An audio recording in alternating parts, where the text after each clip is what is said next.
Capítulo 2 de un curso de milagros. La separación y la expiación. Parte 1. Los orígenes de la separación.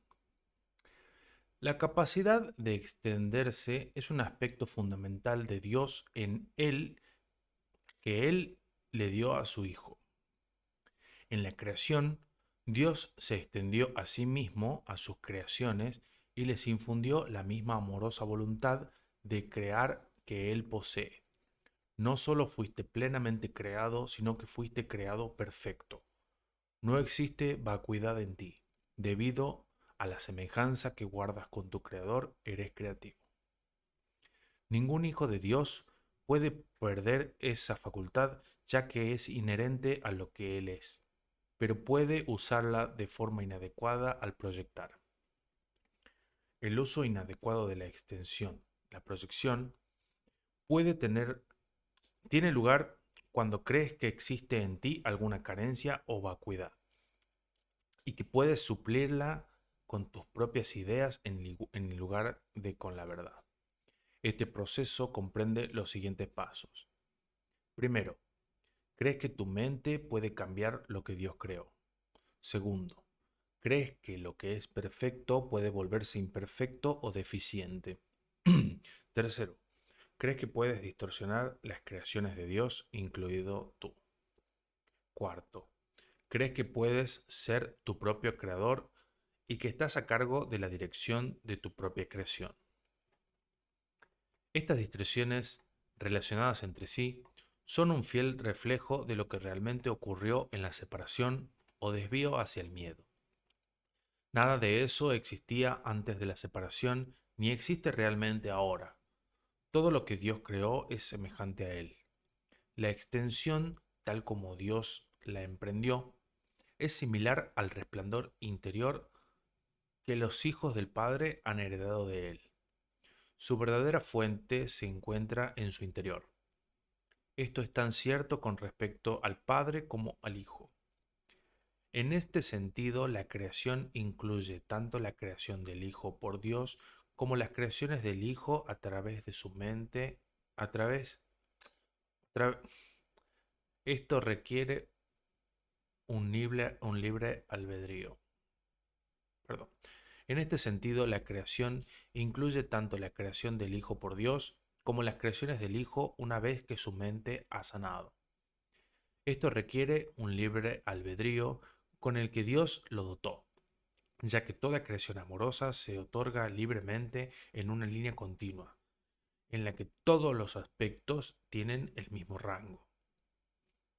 El jardín del Edén, la condición que existía antes de la separación, era un estado mental en el que no se necesitaba nada.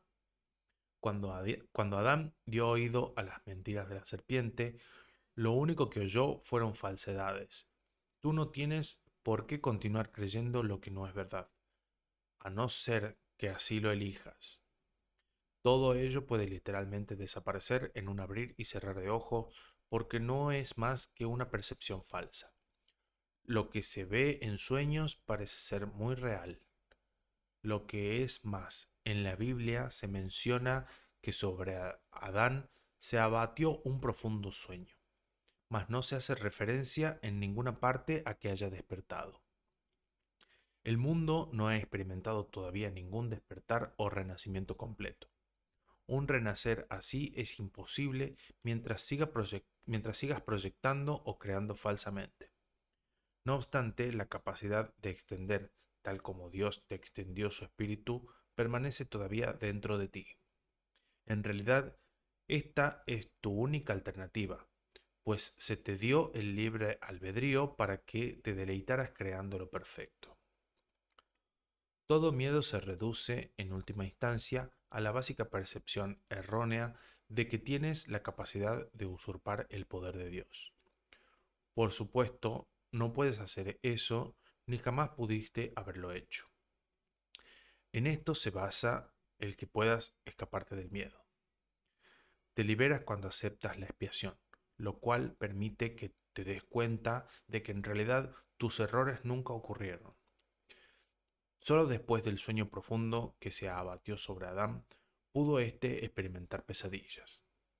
Si de repente se enciende una luz cuando alguien está teniendo un sueño aterrador, puede que inicialmente interprete la luz como parte de su sueño y tenga miedo de ella. Sin embargo, cuando despierte, la percibirá correctamente como su liberación del sueño, al que dejará entonces de atribuir realidad. Esta liberación no se basa en ilusiones. El conocimiento que ilumina no solo te libera, sino que también te muestra claramente que eres libre. Sean cual sean las mentiras que te has creído, para el milagro son irrelevantes, pues puedes subsanar cualquiera de ellas con la misma facilidad. El milagro no hace distinciones entre diferentes percepciones falsas. Su única finalidad es distinguir entre la verdad por un lado y el error por otro. Algunos milagros pueden parecer más difíciles de obrar que otros, pero no te olvides del primer principio de este curso. No hay grado de dificultad en los milagros. En realidad eres perfectamente invulnerable a toda expresión de falta de amor. Estas expresiones pueden proceder de ti o de otros, de hacia ti, de hacia otros, de ti hacia otros o de otros hacia ti. La paz es un atributo que se encuentra en ti. No puedes hallarla fuera de ti mismo. La enfermedad es una forma de búsqueda externa. La salud es paz interior. La paz te permite mantenerte ecuánime ante cualquier falta de amor procedente de afuera y te capacita mediante tu aceptación de los milagros para corregir las condiciones que resultan de la falta de amor en los demás. Parte 2. La expiación como defensa. Puedes hacer cualquier cosa que yo te pida. Te he pedido que obres milagros y he dejado claro que los milagros son naturales, correctivos, sanadores y universales. No hay nada que no puedan lograr, pero no pueden obrarse con un espíritu de duda o de temor. Cuando tienes miedo de algo, estás admitiendo que ello tiene poder de hacerte daño. Recuerda que donde esté tu corazón, allí también estará tu tesoro. Crees en lo que consideras valioso. Si tienes miedo, es que estás equivocado con respecto a lo que es valioso. Tu entendimiento inevitablemente evaluará erróneamente y al otorgar el mismo miedo, el mismo poder a todos los pensamientos, inevitablemente destruirás la paz. Por eso es por lo que la Biblia habla de la paz de Dios que supera todo razonar. No hay error que pueda alterar esa paz en lo más mínimo. Dicha paz no permite que nada que no proceda de Dios te afecte. Este es el uso correcto de la negación. No se usa para ocultar nada, sino para corregir el error, pues lleva todos los errores ante la luz. Y puesto que el error es lo mismo que la oscuridad, corrige todos los errores automáticamente. La auténtica negación es un poderoso mecanismo protector. Puedes y debes negar toda creencia de que el error puede hacerte daño. Esta clase de negación no oculta, sino que corrige. Tu mente recta depende de ella. Negar el error es una sólida defensa en favor de la verdad, pero negar la verdad da lugar a creaciones falsas, las proyecciones del ego. La negación del error, puesta al servicio de la mente recta, libera a la mente y restablece la libertad de la voluntad. Cuando la voluntad es realmente libre, no puede crear falsamente porque solo reconoce la verdad. Puedes defender la verdad así como el error. Los medios son más fáciles de entender, pues de que el valor del objetivo se ha establecido firmemente. Perdón. Los medios son más fáciles de entender después de que el valor del objetivo se ha establecido firmemente. Pero lo que hay que tener en cuenta es cuál es su propósito. Todo el mundo defiende su tesoro y lo hace automáticamente.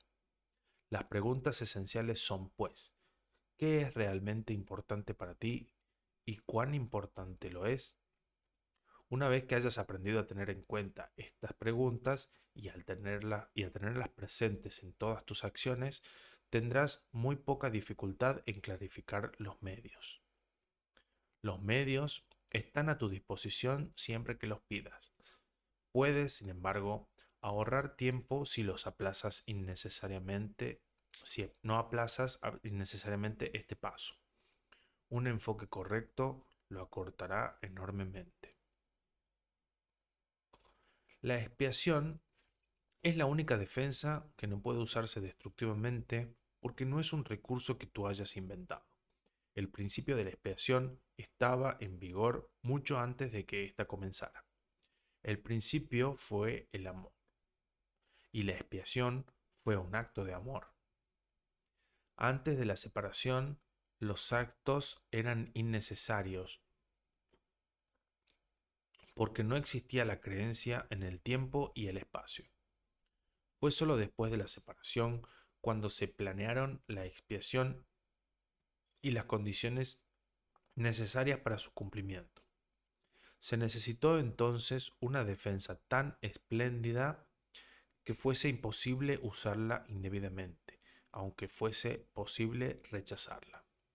Su rechazo, no obstante, no podía convertirla en un arma de ataque, que es la característica intrínseca de otras defensas. La expiación, pues, resulta ser la única defensa que no es una espada de dos filos, tan solo puede sanar. La expiación se instituyó dentro de la creencia en que el tiempo y el espacio,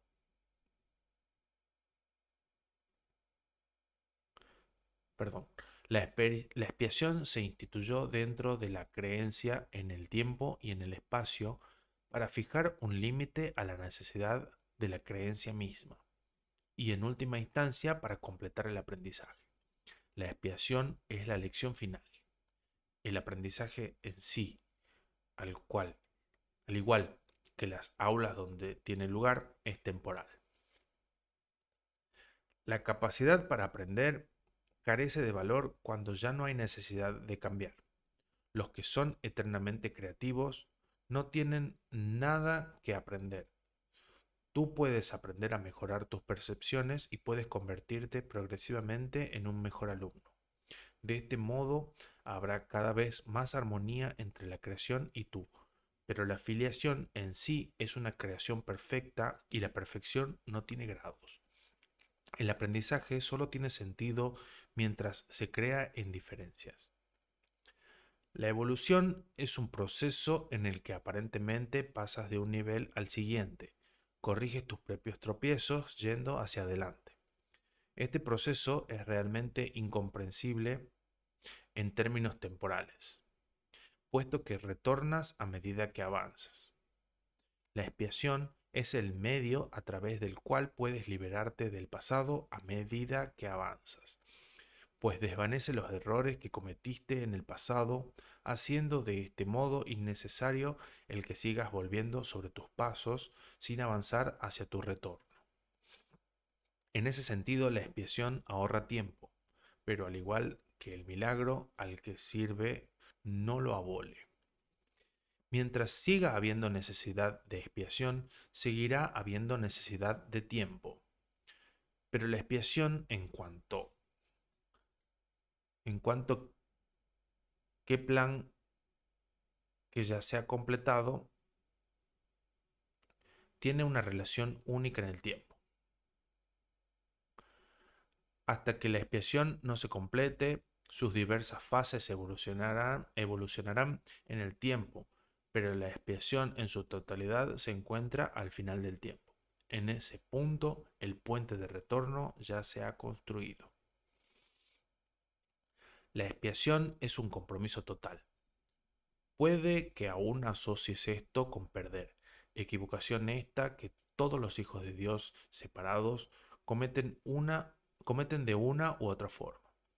Resulta difícil creer que una defensa que no puede atacar sea la mejor defensa. Eso es lo que se quiere decir con los mansos heredarán la tierra. Literalmente se apoderarán de ella debido a su fortaleza. Una defensa de doble filo es intrínsecamente débil precisamente porque tiene dos filos y puede volverse contra ti inesperadamente. Esta posibilidad no se puede controlar excepto con milagros. El milagro convierte la defensa de la expiación en tu verdadera protección y a medida que adquieres más y más seguridad, asumes tu talento natural de proteger a otros, reconociéndote simultáneamente como hermano y como hijo. 3. El altar de Dios. Solo puedes aceptar la expiación dentro de ti liberando la luz interior. Desde la separación, las defensas se han usado así exclusivamente para defenderse contra la expiación y mantener así vigente la separación. Generalmente esto se manifiesta como una necesidad de proteger el cuerpo. Las múltiples fantasías corporales a las que las mentes se entregan proceden de la creencia distorsionada de que el tiempo puede usarse como medio para alcanzar la expiación. Percibir el tiempo como un templo es únicamente el primer paso en el proceso de corregir esta distorsión, ya que solo la altera en parte. Dicha percepción del cuerpo ciertamente reconoce que la expiación en términos físicos es imposible. El siguiente paso, no obstante, es darse cuenta de que un templo no es en modo alguno una estructura. Su verdadera santidad reside en el altar interior en torno al cual se erige la estructura. Hacer hincapié en estructuras hermosas es señal de que se teme a la expiación y de que no se está dispuesto a llegar al altar en sí.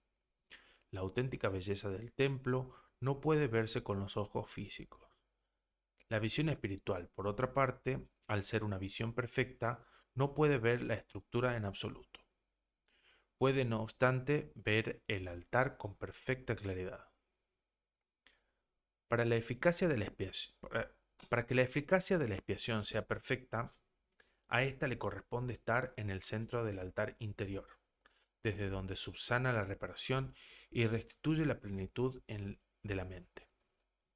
Antes de la separación de la mente era invulnerable al miedo, ya que el miedo no existía. Tanto la separación como el miedo son creaciones falsas que tienen que deshacerse a fin de que se pueda restaurar el tiempo y abrir el altar para que reciba la expiación.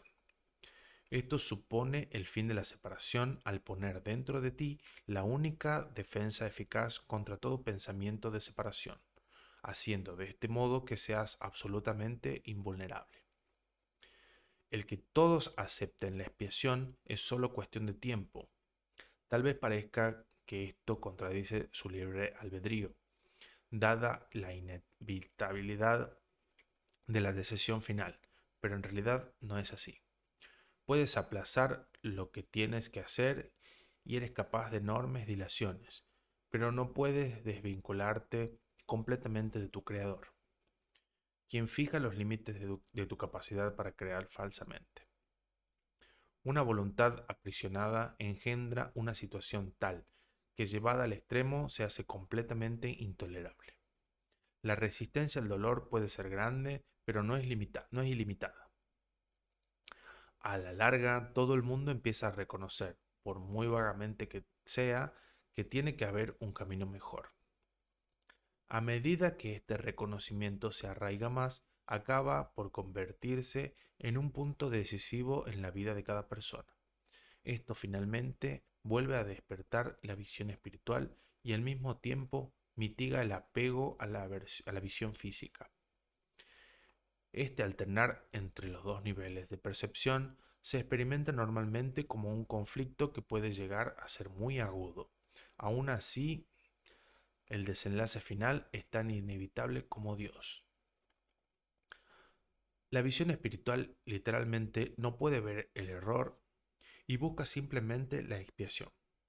Todas las soluciones que los ojos del cuerpo buscan se desvanecen. La visión espiritual mira hacia adentro e inmediatamente se da cuenta de que el altar ha sido profanado y de que necesita ser reparado y protegido. Perfectamente consciente de la defensa apropiada, la visión espiritual pasa por alto todas las demás y mira más allá del error hacia la verdad. Debido a la fuerza de su visión, pone a la mente a su servicio. Esto restablece el poder de la mente y hace que las demoras les resulten cada vez más intolerables, al darse cuenta de que lo único que hacen es añadir dolor innecesario. Como resultado, la mente se vuelve cada vez más sensible a lo que antes habría considerado como pequeñas molestias. Los hijos de Dios tienen derecho al perfecto bienestar que resulta de tener perfecta confianza. Hasta que no logran esto, no se agotan, perdón. Los hijos de Dios tienen derecho al perfecto bienestar que resulta de tener perfecta confianza. Hasta que no logran esto, se agotan a sí mismos y desperdician sus verdaderos poderes creativos en fútiles intentos de obtener un mayor bienestar valiéndose de medios inadecuados. Sin embargo, los medios reales ya les han sido provistos y no requieren esfuerzo alguno por su parte.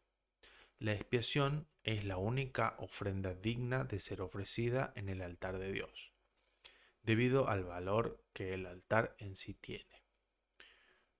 Fue creado perfecto y es absolutamente digno de recibir perfección. Entre Dios y sus creaciones existe una perfecta interdependencia. Él depende de ellas porque las creó perfectas. Les dio su paz para que nada las pudiera alterar ni engañar. Siempre que tienes miedo, te has engañado a ti mismo y tu mente no puede servir al Espíritu Santo. Eso te deja hambriento, pues te niega el pan de cada día. Dios se siente solo sin sus hijos y sus hijos se sienten solos sin Él. Tienen que aprender a ver el mundo como un medio para poner fin a la separación. La expiación es la garantía de que finalmente lo lograrán. 4. La curación como la liberación del miedo. Vamos a hacer ahora hincapié en la curación. El milagro es el miedo. El milagro es el medio, la expiación el principio y la curación el resultado. Hablar de una curación milagrosa es combinar impropiamente dos órdenes de realidad diferentes. Una curación no es un milagro. La expiación, el único milagro, es un remedio y cualquier clase de curación es su resultado. Es irrelevante a qué clase de error se aplique la expiación. Toda curación es esencialmente una liberación del miedo.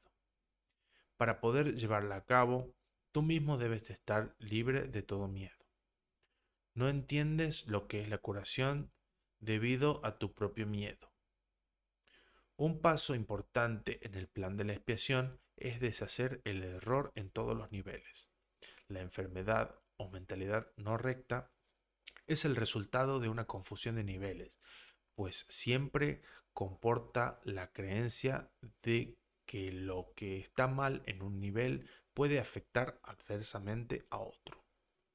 Nos hemos referido a los milagros como un medio de corregir la confusión de niveles, ya que todos los errores tienen que corregirse en el mismo nivel en el que ocurrieron. Solo la mente puede errar. El cuerpo solo puede actuar equivocadamente cuando está respondiendo a un pensamiento falso. El cuerpo no puede crear y la creencia de que puede, error básico, da lugar a todos los síntomas físicos. Las enfermedades físicas implican la creencia en la magia. La distorsión que dio lugar a la magia se basa en la creencia de que existe una capacidad creadora en la materia que la mente no puede controlar. Este error puede manifestarse de dos formas. Se puede creer que la mente puede crear falsamente en el cuerpo o que el cuerpo puede crear falsamente en la mente. Cuando se comprende que la mente el único nivel de creación, no puede crear más allá de sí misma, ninguno de esos dos tipos de confusión tiene por qué producirse. Solo la mente puede crear porque el espíritu ya fue creado y el cuerpo es un recurso de aprendizaje al servicio de la mente. Los recursos de aprendizaje no son lecciones en sí mismos. Su propósito es simplemente facilitar el aprendizaje. Lo peor que puede ocurrir cuando se usan indebidamente es que no lo faciliten. De por sí, un recurso de aprendizaje no puede producir errores en el aprendizaje. El cuerpo, si se le entiende correctamente, comparte la invulnerabilidad de la expiación en lo que respecta a las defensas de doble filo. Ello es así porque sea un milagro. Ello es así no porque sea un milagro, sino porque de por sí no da lugar a interpretaciones falsas. El cuerpo es sencillamente parte de tu experiencia en el mundo físico. Puede exagerar el valor de sus capacidades, se puede exagerar el valor de sus capacidades y con frecuencia lo hace. Sin embargo, es casi imposible negar su existencia en este mundo. Los que lo hacen se dedican a una forma de negación particularmente inútil. En este caso el término inútil significa únicamente que no es necesario proteger a la mente negando lo no mental. Si uno niega este desafortunado aspecto del poder de la mente, está negando también el poder mismo. Todos los remedios materiales que aceptas como medicamento para los males corporales son reafirmaciones de principios mágicos. Este es el primer paso que nos conduce a la creencia de que el cuerpo es el causante de sus propias enfermedades. El segundo paso, en falso, es tratar de curarlo por medio de agentes no creativos. Esto no quiere decir, sin embargo, que el uso de tales agentes con propósitos correctivos sea malo. A veces la enfermedad tiene tan aprisionada la mente que temporalmente le impide a la persona tener acceso a la expiación. En este caso, tal vez sea prudente usar un enfoque conciliatorio entre el cuerpo y la mente, en el que algo externo se le adjudica temporalmente la creencia de que puede curar.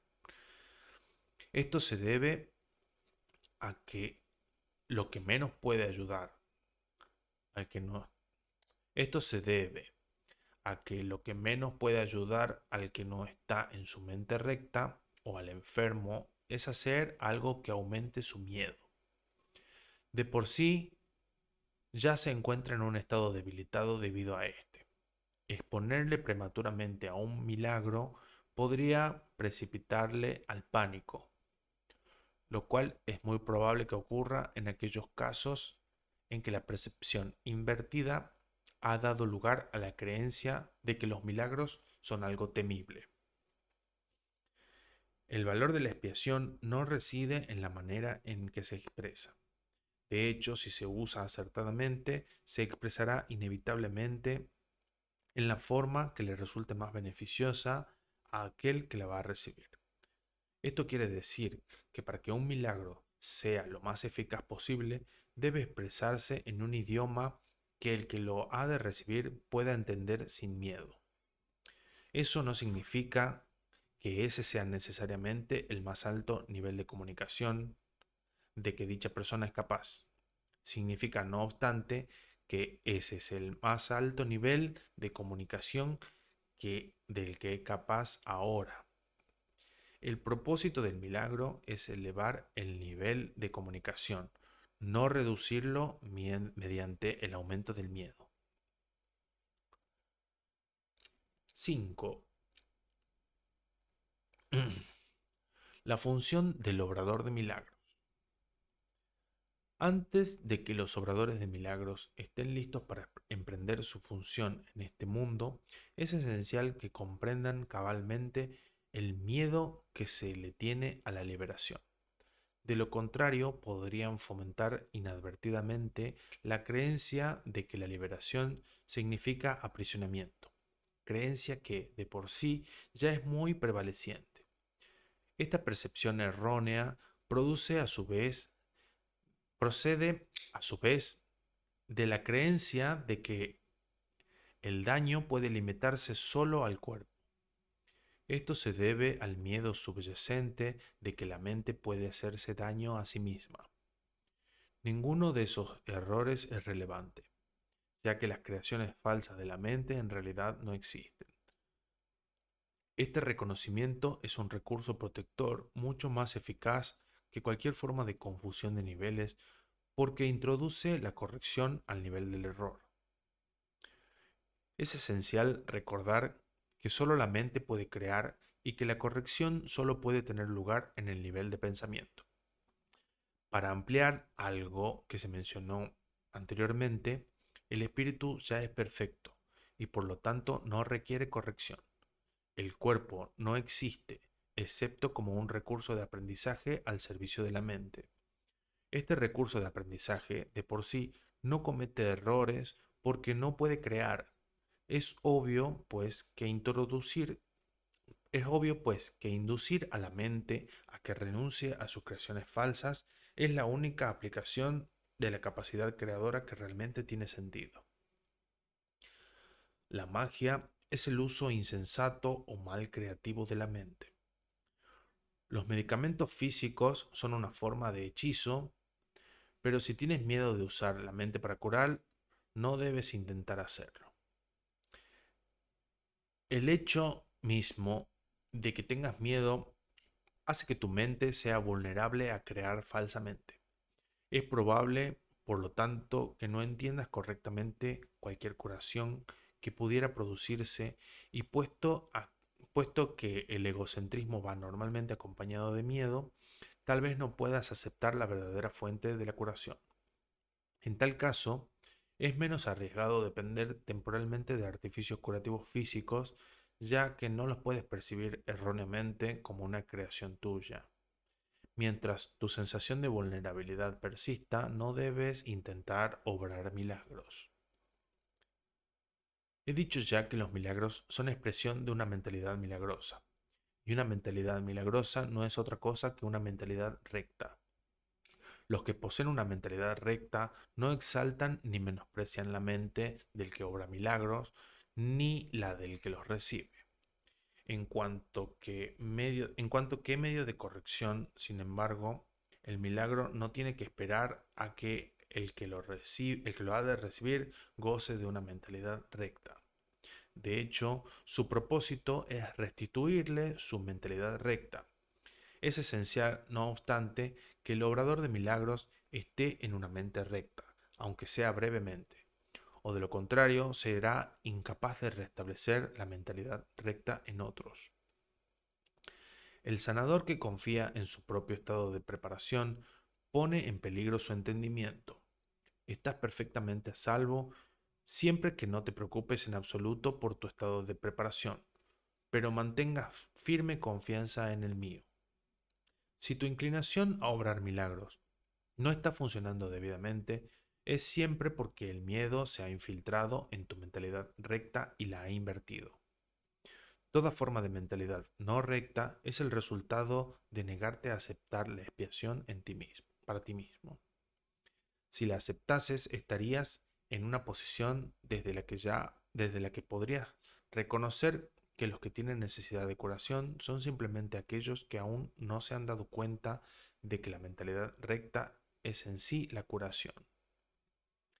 La única responsabilidad del obrador de milagros es aceptar la expiación para sí mismo. Esto significa que reconoces que la mente es el único nivel creativo y que la expiación puede sanar sus errores. Una vez que hayas aceptado esto, tu mente podrá solamente sanar. Al negarle a tu mente cualquier potencial destructivo y restituir de nuevo sus poderes estrictamente constructivos, te colocas en una posición desde la que puedes eliminar la confusión de niveles en otros. El mensaje que entonces le comunicas es el hecho irrefutable de que sus mentes son igualmente constructivas y de que sus creaciones falsas no pueden hacerles daño. Al afirmar esto, liberas a la mente de la tendencia a exagerar el valor de su propio recurso de aprendizaje y la restituyes a su verdadero papel de estudiante. Debe subrayarse nuevamente que al cuerpo le resulta tan imposible aprender como crear.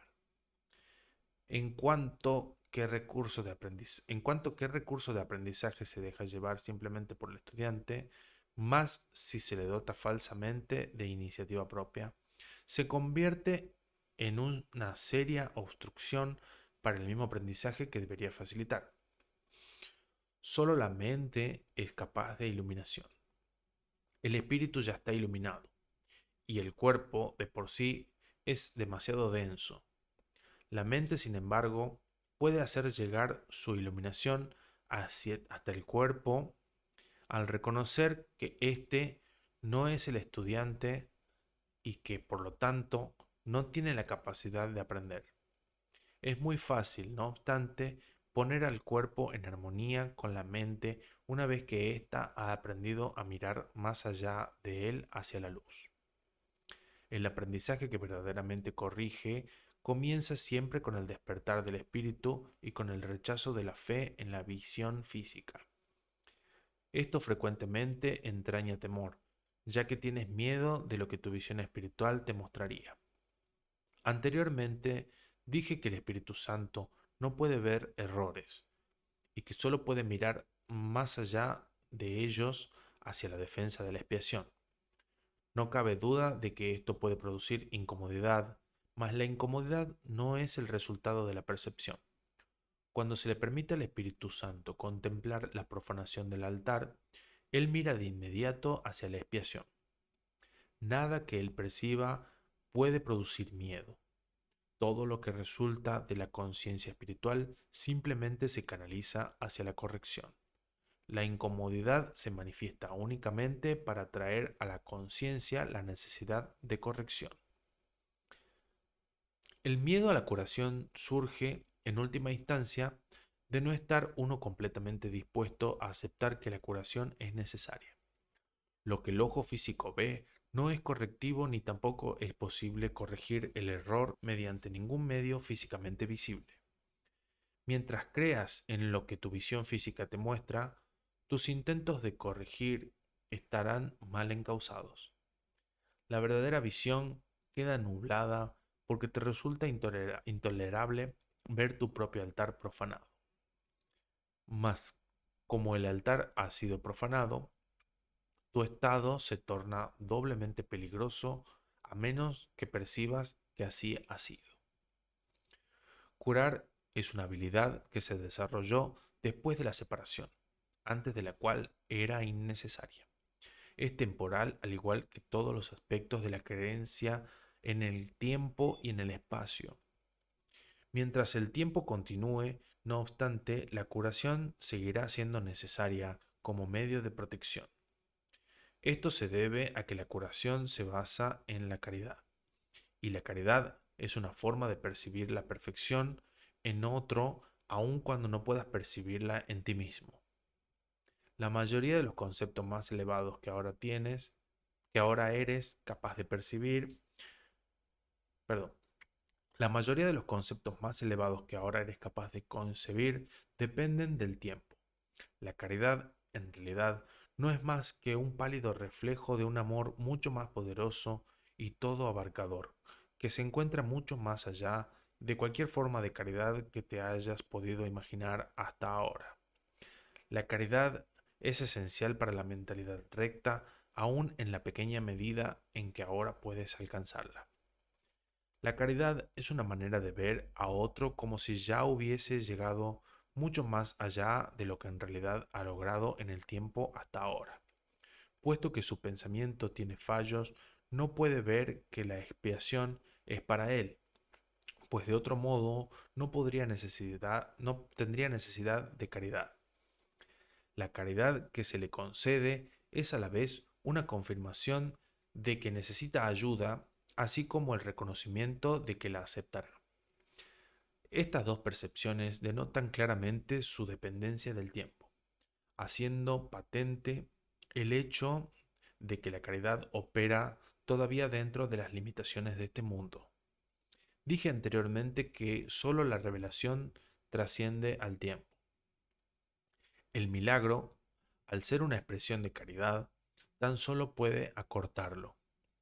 Hay que entender, no obstante, que cuando le ofreces un milagro a otro, estás acortando su sufrimiento y el tuyo. Esto corrige tanto retroactivamente como progresivamente. A. Principios esenciales de los obradores de milagros. El milagro elimina la necesidad de tener preocupaciones de rango inferior, puesto que es un intervalo de tiempo fuera del patrón habitual. Las consideraciones normales con respecto al tiempo y al espacio no le aplican. Cuando obres un milagro, yo haré los arreglos necesarios para que el tiempo y el espacio se ajusten a él. Segundo principio. Es esencial hacer una clara distinción entre lo que se crea y lo que se fabrica. Toda forma de curación se basa en esta corrección fundamental de percepción de niveles. Tercero, nunca confundas la mentalidad recta con la mentalidad errada. Reaccionar ante cualquier clase de error de otra forma que no sea con un deseo de sanar es una expresión de esa confusión.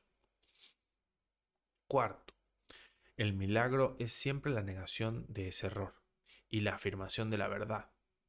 Solo la mentalidad recta puede corregir de forma que sus efectos sean reales. De hecho, lo que no produce efectos reales en realidad no existe. Sus efectos, por lo tanto, son nulos. Al no tener contenido sustancial, se presta a ser proyectado. Quinto, el poder del milagro para ajustar niveles genera la percepción correcta que da lugar a la curación. Hasta que eso no ocurra, será imposible entender lo que es la curación. El perdón es un gesto vacío a menos que conlleve corrección. Sin esta, lo que hace es básicamente juzgar en vez de sanar. El perdón que procede de una mentalidad milagrosa tan solo ofrece corrección, no posee elementos de juicio en absoluto. La frase "Padre, perdónalos porque no saben lo que hacen" no evalúa en modo alguno lo que las personas en cuestión estén haciendo. Es una petición a Dios para que sane sus mentes. En ella no se hace referencia al resultado del error, pues eso es irrelevante. El precepto sed de un mismo sentir es la aseveración que exhorta a todos a estar listos para la revelación. Mi ruego, haced esto en conmemoración mía, es una petición a los obradores de milagros para que colaboren conmigo.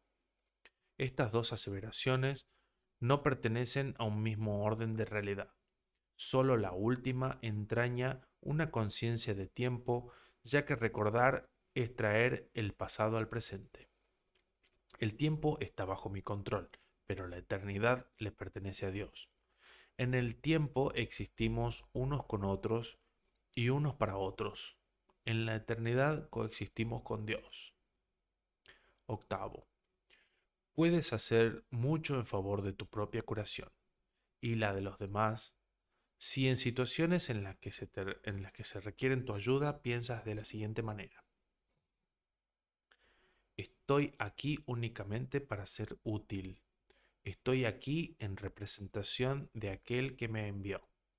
No tengo que preocuparme por tanto, perdón, no tengo que preocuparme por lo que debo decir ni por lo que debo hacer, pues aquel que me envió me guiará.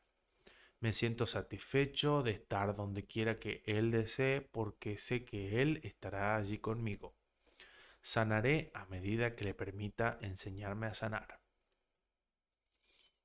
6. Miedo y conflicto. Tener miedo parece ser algo involuntario y no estar bajo tu control. Mas he dicho ya que solo los actos constructivos deben ser involuntarios. Mi control puede hacerse cargo de todo lo que no es importante, mientras que, si así lo decides, mi asesoramiento puede dirigir todo lo que lo es. Yo no puedo controlar el miedo, pero este puede ser autocontrolado. Tu miedo me impide darte mi control. La presencia del miedo indica que has elevado pensamientos corporales al nivel de la mente.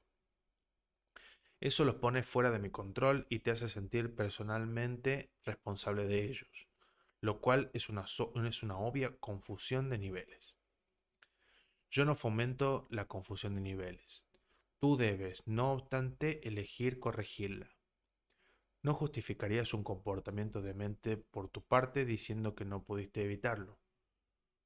¿Por qué entonces condonas pensamientos dementes? Hay una confusión en esto que te convendría examinar detenidamente. Tal vez creas que eres responsable de lo que haces, pero no de lo que piensas. La verdad es que eres responsable de lo que piensas porque solamente en ese nivel donde puedes es en ese nivel donde puedes ejercer tu poder de elegir. Tus acciones son el resultado de tus pensamientos. No puedes separarte de la verdad otorgándole autonomía al comportamiento. Este lo controlo yo automáticamente, tan solo como pongas tus pensamientos bajo mi dirección. Siempre que tienes miedo, es señal inequívoca de que le has permitido a tu mente crear falsamente y de que no me has permitido guiarla. De nada sirve pensar que controlando los resultados de cualquier pensamiento falso se puede producir una curación. Cada vez que tienes miedo es porque has tomado una decisión equivocada. Esa es la razón por la que te sientes responsable de ello. Tienes que cambiar de mentalidad, no de comportamiento. Y eso es cuestión de que estés dispuesto a hacerlo. No necesitas orientación alguna excepto a nivel mental. La corrección debe llevarse a cabo únicamente en el nivel en el que el cambio es posible. El cambio no tiene ningún sentido en el nivel de los síntomas donde no puede producir resultados. Deshacer el miedo es tu responsabilidad. Cuando pides que se te libere del miedo, estás implicando que no lo es. En lugar de ello, deberías pedir ayuda para cambiar las condiciones que lo suscitaron. Esas condiciones siempre entrañan el estar dispuesto a permanecer separado. A ese nivel, tú puedes evitarlo. Eres demasiado tolerante con las divagaciones de tu mente y condonas pasivamente sus creaciones falsas. El resultado particular no importa, lo que importa es el error fundamental. La corrección es siempre la misma. Antes de decidir algo, pregúntame si tu elección está de acuerdo con la mía. Si estás segura de que lo está, no tendrás miedo. El miedo es siempre un signo de tensión que surge cuando hay conflicto en lo que deseas y lo que haces. Esta situación se presenta de dos maneras. Primera, puedes elegir hacer cosas conflictivas, ya sea simultánea o sucesivamente. Esto da lugar a un comportamiento conflictivo, lo cual te resulta intolerable porque la parte de la mente que quiere hacer otra cosa se enfurece. Segunda, puedes comportarte de acuerdo a cómo crees que debes, mas sin querer hacerlo realmente. Esto da lugar a un comportamiento congruente, pero conlleva gran tensión. En ambos casos, la mente y el comportamiento están en desacuerdo, lo cual da lugar a una situación en la que estás haciendo algo que realmente no quieres hacer. Esto suscita una sensación de coerción que normalmente produce furia y es muy probable que también dé lugar a proyecciones. Siempre que tienes miedo es porque aún estás indeciso. Tu mente se encuentra, por lo tanto, dividida y tu comportamiento inevitablemente se vuelve errático. La corrección a nivel del comportamiento puede cambiar el error del primer tipo al segundo, mas no eliminar el miedo. Es posible alcanzar un estado en el que dejas que yo guíe tu mente sin ningún esfuerzo consciente por tu parte, mas ello requiere un grado de buena voluntad que tú aún no has desarrollado. El Espíritu Santo no puede pedirte que hagas más de lo que estás dispuesto a hacer. La fuerza para hacer lo que Él te pide procede de una firme resolución por tu parte. Hacer la voluntad de Dios no produce ninguna tensión una vez que reconoces que su voluntad es también la tuya. La elección en este caso es muy sencilla, aunque muy fácil de pasar por alto. Voy por lo tanto a repetirla y te exhorto a que escuches atentamente. Solo tu mente puede producir miedo. Hace eso cada vez que está en conflicto con respecto a lo que quiere, lo cual inevitablemente produce tensión, ya que existe discrepancia entre lo que se quiere y lo que se hace al respecto. Eso solo puede corregirse aceptando un objetivo unificado. El primer paso correctivo para deshacer el error es darse cuenta, antes que nada, que todo error conflictivo, que todo, perdón, el primer paso correctivo para deshacer el error es darse cuenta, antes que nada, de que todo conflicto es siempre una expresión de miedo. Dite a ti mismo que de alguna manera tienes que haber decidido no amar, ya que de otro modo el miedo no habría podido hacer presa de ti. A partir de ahí, todo el proceso correctivo se reduce a una serie de pasos pragmáticos dentro del proceso más amplio de aceptar que la expiación es el remedio. Estos pasos pueden resumirse de la siguiente forma. Reconoce en primer lugar que lo que estás experimentando es miedo. El miedo produce una falta de amor. El único remedio para la falta de amor es el amor perfecto. El amor perfecto es la expiación.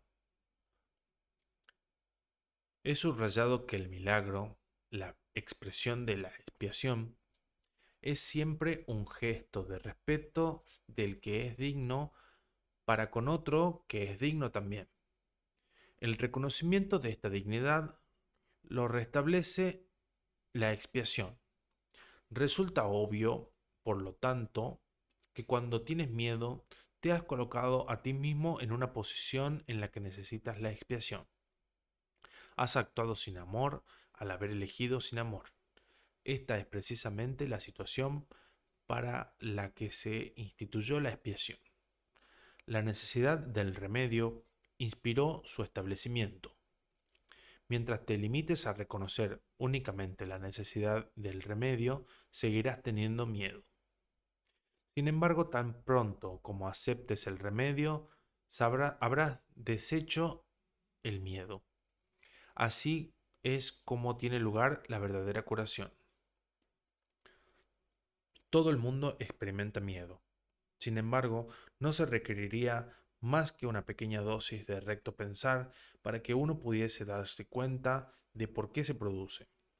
Son muy pocos los que aprecian el verdadero poder de la mente, y nadie permanece totalmente consciente de él todo el tiempo. No obstante, si esperas liberarte del miedo, hay algunas cosas que debes comprender y comprender plenamente. La mente es muy poderosa y jamás pierde su fuerza creadora. Nunca duerme. Está creando continuamente. Es difícil reconocer la oleada de poder que resulta de la combinación de pensamiento y creencia, la cual puede literalmente mover montañas. A primera vista, parece arrogante creer que posees tal poder, mas no es esa la verdadera razón de que no lo creas. Prefieres creer que tus pensamientos no pueden ejercer ninguna influencia real porque de hecho le tienes miedo. Eso puede mitigar la conciencia de culpa, pero a costa de percibir a la mente como impotente. Si crees que lo que piensas no tiene ningún efecto, puede que dejes de tenerle miedo, pero es bastante improbable que le tengas respeto. No hay pensamientos fútiles. Todo pensamiento produce forma en algún nivel. 7. Causa y efecto. Puede que todavía te quejes de que tienes miedo, pero aún así sigues atemorizándote a ti mismo. He indicado ya que no puedes que no puedes pedirme que te libere del miedo. Yo sé que no existe, pero tú no. Si me interpusiese entre tus pensamientos y sus resultados, estaría interfiriendo en la ley básica de la causa y efecto, la ley más fundamental que existe.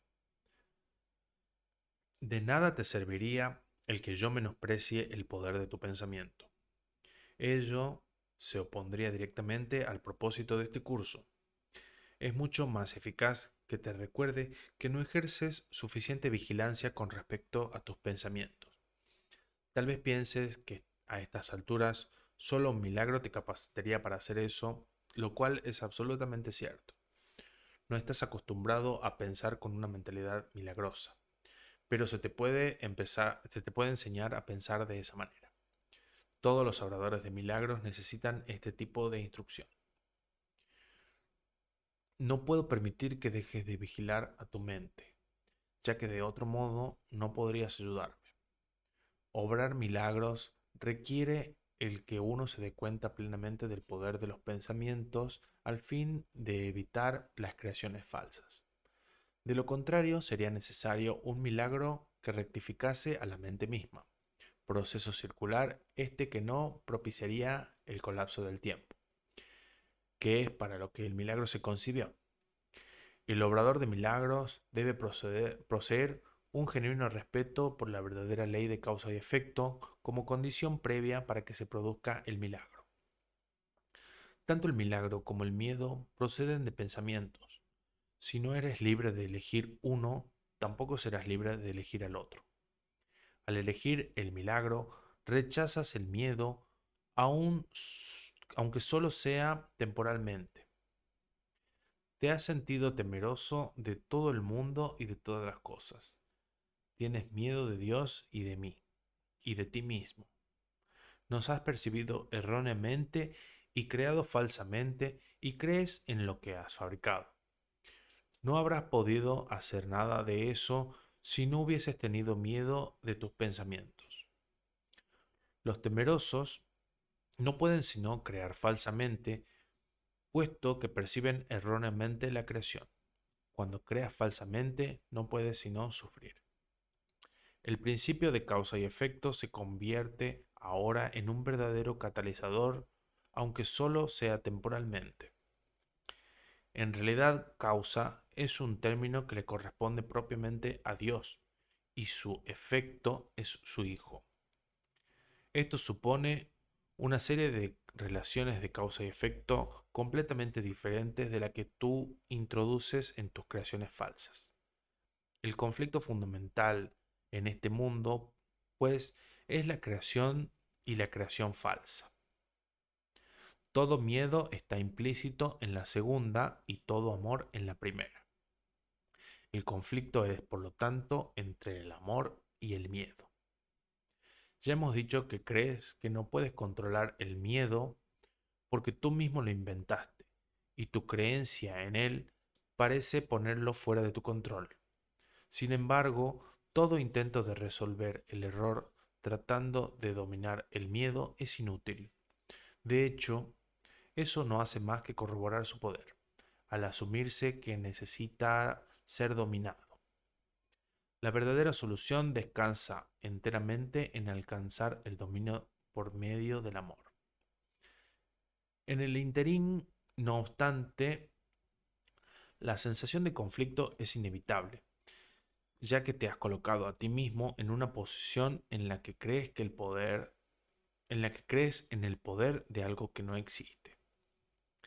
La nada y el todo no pueden coexistir. Creer en uno es negar lo otro. El miedo no es nada realmente y el amor lo es todo. Siempre que la luz irrumpe en la oscuridad desaparece. Lo que tú crees es cierto para ti. En ese sentido, la separación ha ocurrido y negarlo sería utilizar incorrectamente la negación. Concentrarse en el error, no obstante, no es más que otro error. El procedimiento correctivo inicial consiste en reconocer temporalmente que hay un problema, más solo como señal de que tiene que ser corregido de inmediato. Esto da lugar a un estado mental en el que la expiación puede ser aceptada sin demora. Debe señalarse, no obstante, en última instancia, no puede haber transigencia alguna entre lo que es todo, entre lo que lo es todo y lo que no es nada.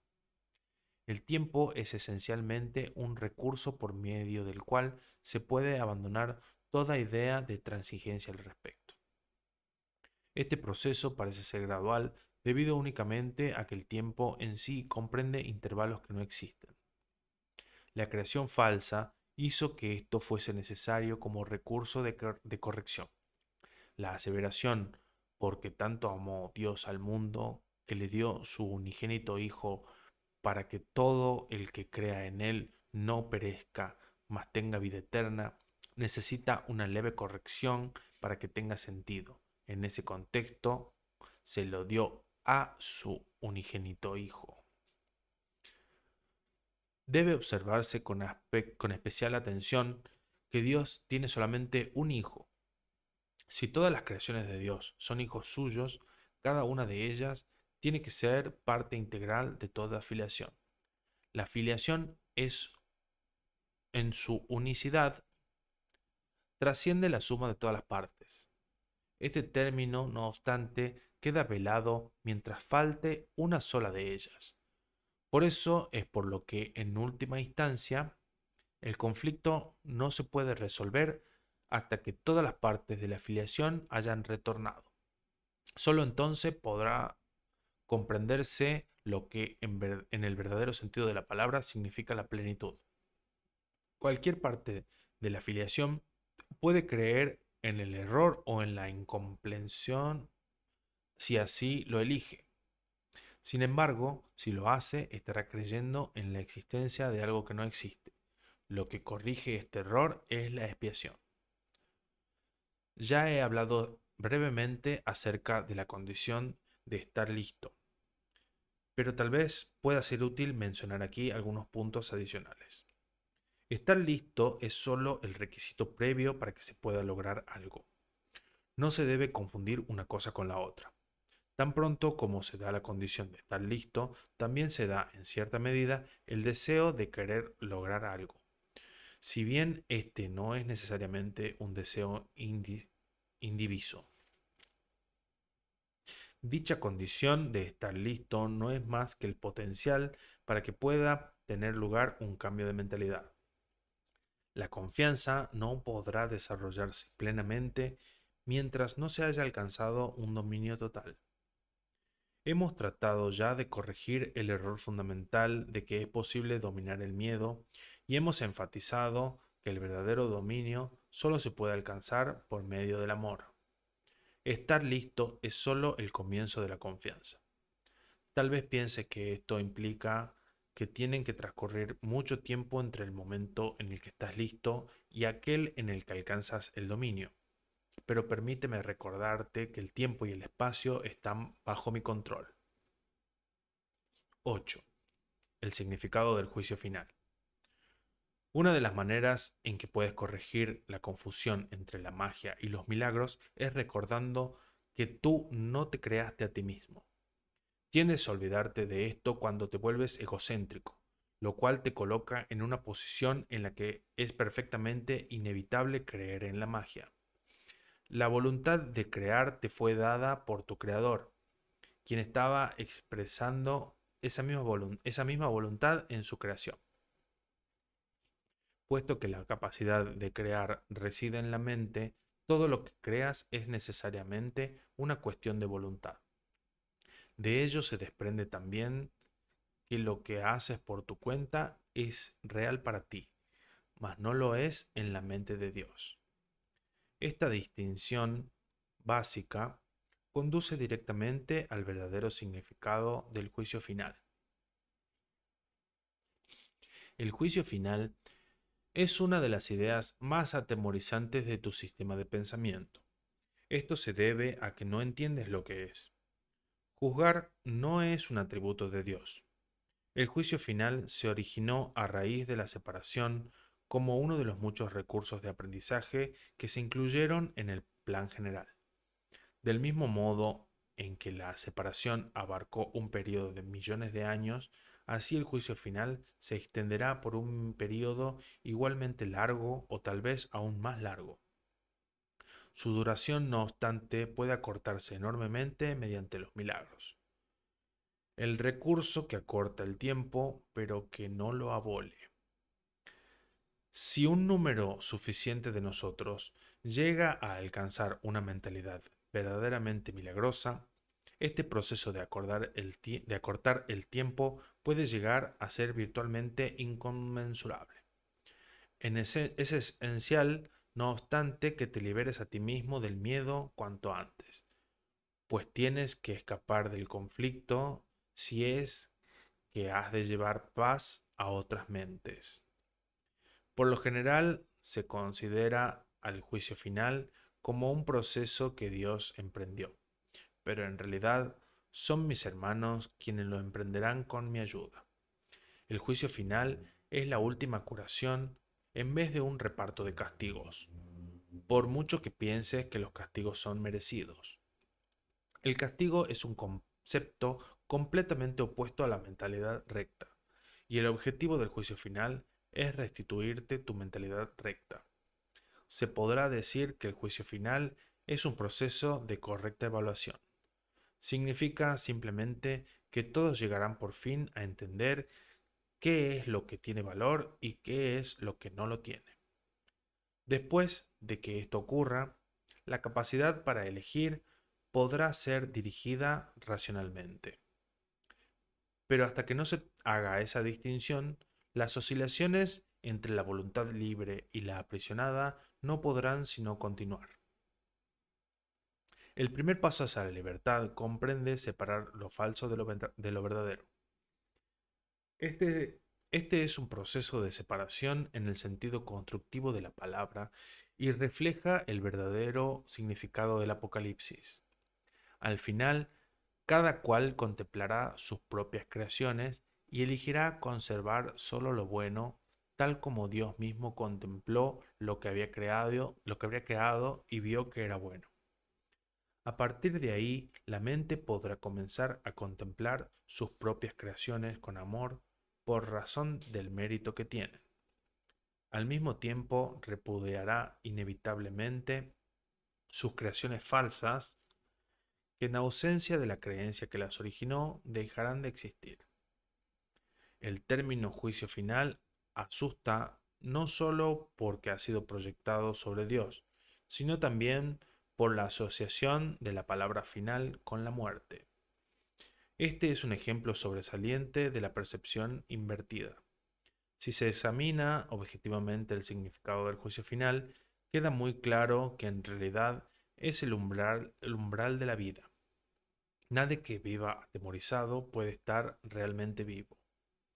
No te puedes someter a ti mismo a tu propio juicio final porque tú no te creaste a ti mismo. Puedes, no obstante, aplicarlo significativamente y en cualquier momento a todo lo que has fabricado y retener en la memoria solo lo creativo y lo bueno. Eso es lo que tu mentalidad recta no puede sino dictar. El único propósito del tiempo es darte tiempo para alcanzar ese juicio, el cual no es otra cosa que el juicio perfecto con respecto a tus propias creaciones perfectas. Cuando todo lo que retengas en la memoria sea digno de amor, no habrá ninguna razón para que sigas teniendo miedo. Ese es tu papel en la expiación.